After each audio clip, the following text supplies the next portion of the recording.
answer is minus 254. But if you represent minus 254, but if you add these two numbers, you're going to get this. But this is not a negative number. If you read this number has a 0 in location 8 or bit 7, because we consider this bit 0, this bit 1, bit 2 through bit 7.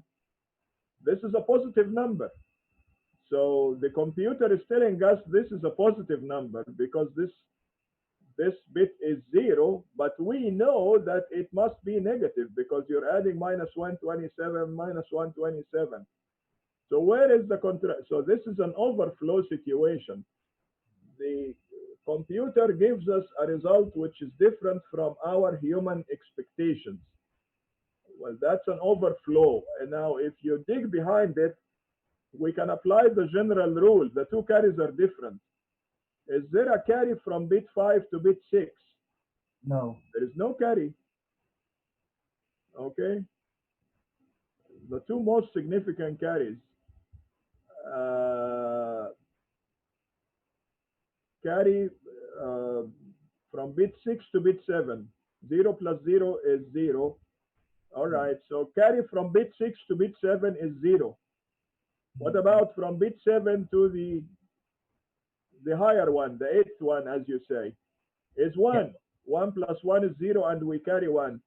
So we carried 1 here, but we didn't carry 1 in the previous uh, summation. So the two carries are different. So there is an overflow. So if there is a carry from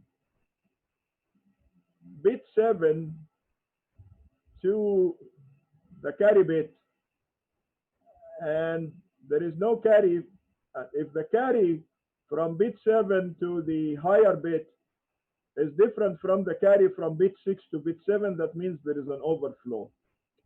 Really? So these two examples, we can infer a rule, we can deduce a rule from these two examples, that if the two most significant carries are different, then there is an overflow. But if they have the same carry, it wouldn't be a There overflow. will be no overflow. Oh, okay. I would like you to try it in different scenarios. If the two most significant carries are equal, there is no overflow. If the two most significant carries are different, then there is an overflow.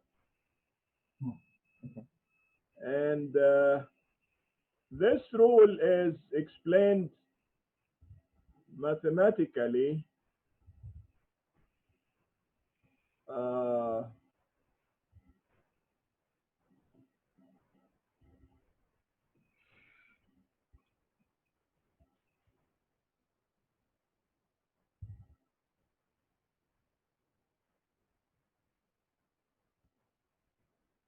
yeah, let's go back to the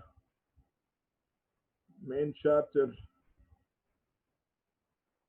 Yeah, here you go. Signed number comparison.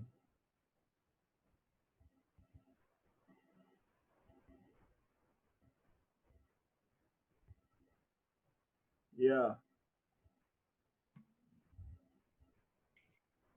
look at that. I would like you to look at these equations. These equations are very important. Signed number comparison.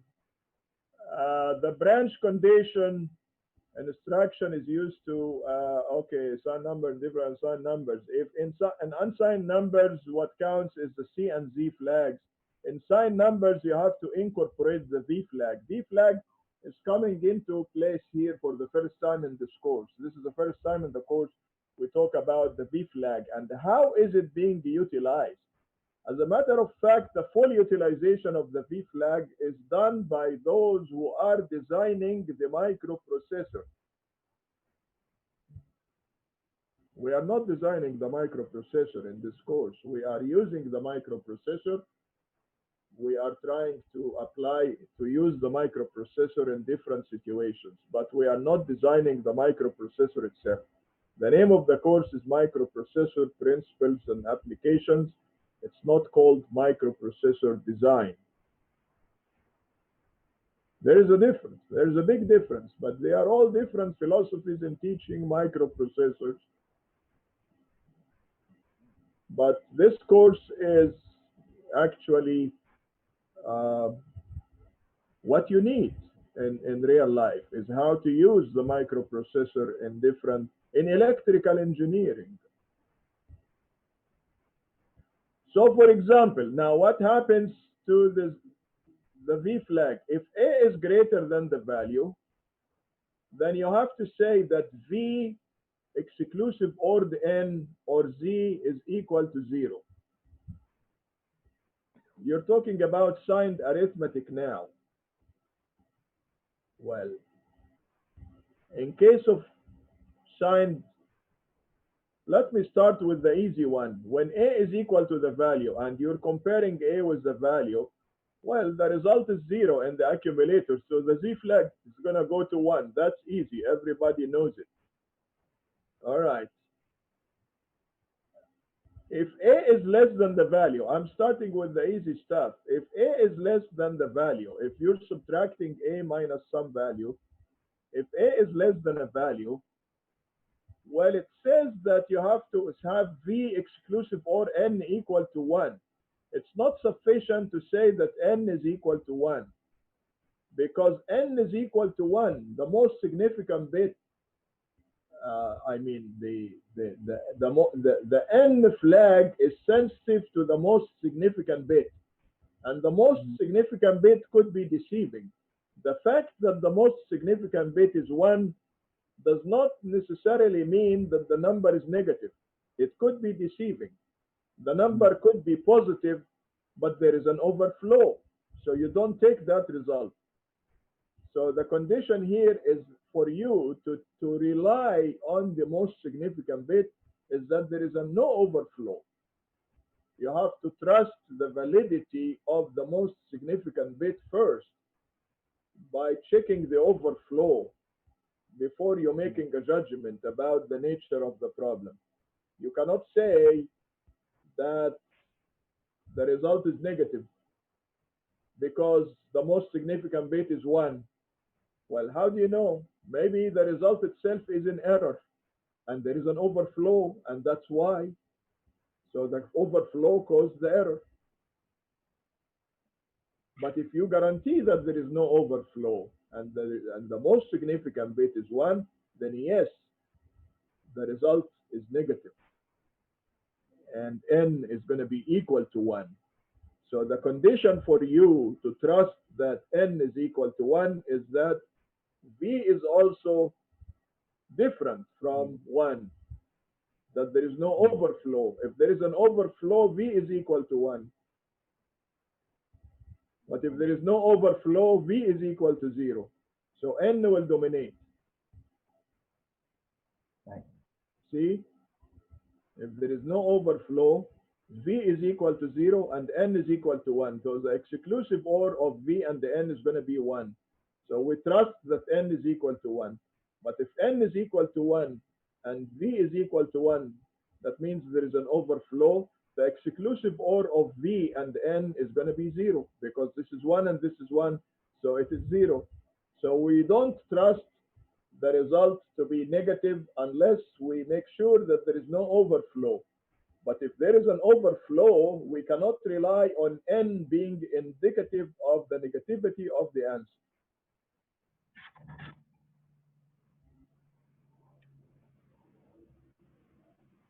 And while we can apply the same principle on the first value. If the A is bigger than the value, we want to make sure that Z is 0. Z has to be 0 for sure, but we want to make sure that this result is 0 also. We want to make sure that N is equal to 0, but N equal to 0 alone is not sufficient because who knows? Maybe N is equal to 0, but there is an overflow. So N is equal to 0 simply because there is an error due to overflow. So we want to exclude the case that there is no error first because before we can rely on N being indicative of the negativity of the answer. So in order to trust the value of n, you have to make sure, you have to rule out the possibility that there is an overflow. So if n is equal to 0, v also has to be equal to 0, because the test 0 exclusive or 0 is going to get 0. But if there is an overflow and n equal to 0, you're going to get 1. So it's going to be violation. So these equations are necessary and sufficient conditions to design microprocessors while taking the overflow into consideration to fully represent signed numbers. There's only a couple of small sections left here, one page each, and that's not a big deal here. We're talking about arithmetic shift, and that's not really an issue. When you have arithmetic shift, that's equivalent to either dividing by 2 or multiplying by 2. Arithmetic shift is different from the logic shift. The logic shift, you keep bumping things by 0 from the right, for example, or you keep bumping uh, 0 from the left in logic shift left or logic shift right.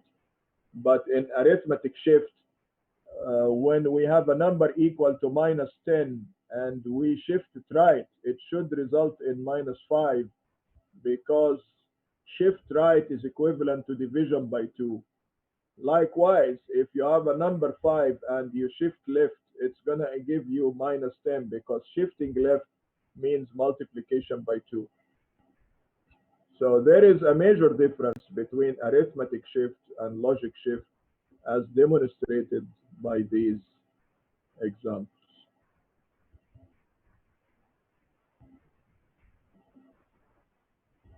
Yeah, logic shift. Logic shift, you bump with a 0 from the right.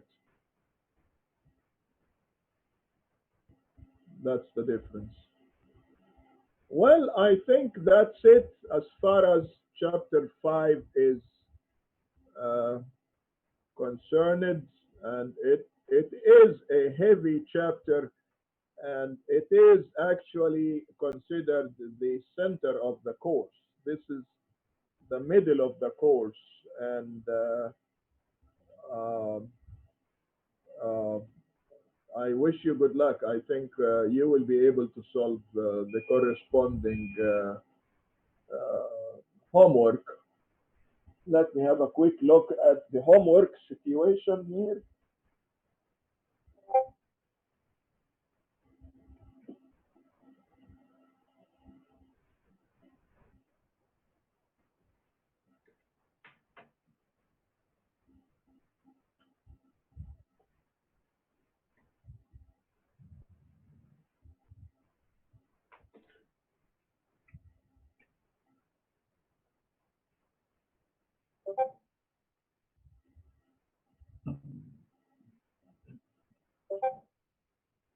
Yeah, I'm gonna do that quickly because we're running a little late here. I would say we finished chapter 5 here by the end of the third week, and we should be finishing hopefully lab 4 today. I don't know if that's going to be true or not, or wishful thinking. That remains to be seen, and I'm going to continue